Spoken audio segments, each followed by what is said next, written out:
Mavi yanafunguliwa hapa usiku, asubuhi unakuta mavi yametapakaa. Lakini kama vile wameamua kuwa masugu hawasikii. Mheshimiwa DC, funga hapa. Wahusika wako wapi hapa? Mwambie kuna wageni huko nje. Hamwezi kukaa na mji mchafu namna hii, mtu anaamua tu kinyesi unaturudishia kwa wenzio, maana yake nini? Mheshimiwa DC, funga hapa. Mpaka mwenye baa na mhusika atakapo ripoti ofisini kwako. Hii kero ni kubwa sana kwa sababu mavi yanafunguliwa hapa usiku, asubuhi unakuta mavi yametapakaa, harufu, tunashindwa kukaa kwa amani, na kila tukifanya juhudi zozote za kuita ofisi ya mtendaji wanakuja wanapita, hamna lolote linalofanyika, na mpaka tukaamua kutafuta namba ya kule ofisi ya mkoa. Leo tumepiga asubuhi na wamekuja mchana huu.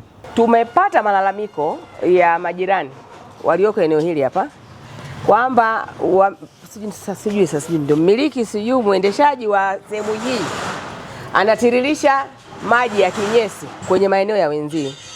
Sasa mkurugenzi wa halmashauri kupitia kwa wataalamu wake wameshapata kuja kuwapa onyo hapa zaidi ya mara 2 mara 3.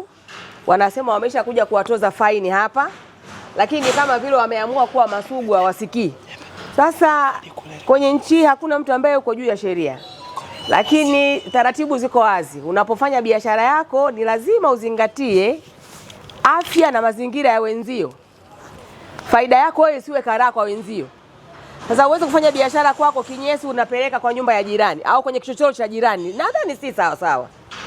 Sasa tutakapompata mmiliki watatuambia lini wanaboresha mazingira huko nyuma, wanachimba shimo husika kwa ajili ya kutiririshia hayo maji, au hayo maji wanayasogeza sasa, wanayatengenezea njia ya kwenda kwenye sehemu husika, ili sasa watu waweze kupata kuishi vizuri kwa huko nyuma, lakini na wao waweze kufanya vizuri biashara yao. Lakini hili ni angalizo, sababu pia hata ukipita kwenye uchochoro huu unaona jinsi ambavyo ulivyokuwa mchafu.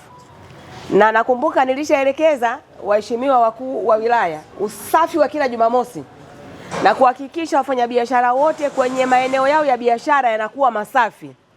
Sio tu kufanya mji wetu uweze kupendeza, lakini pia ni afya. Utiririshaji wa maji machafu na vinyesi kutoka kwenye choo si usalama. Sasa hivi ni kipindi cha karibu ya mvua, tunategemea mvua. Mvua zikianza kunyesha hivi zikakutana na hayo maji machafu hapo nyuma, kipindupindu kikiamka, watasema serikali njooni mje msaidie watu huku, wakati tumeamua sisi wenyewe kukaribisha kipindupindu hicho, kwa sababu kipindupindu ni ulaji wa kinyesi chenye vijidudu ambayo haiwezi kuepukika, tunajuaje.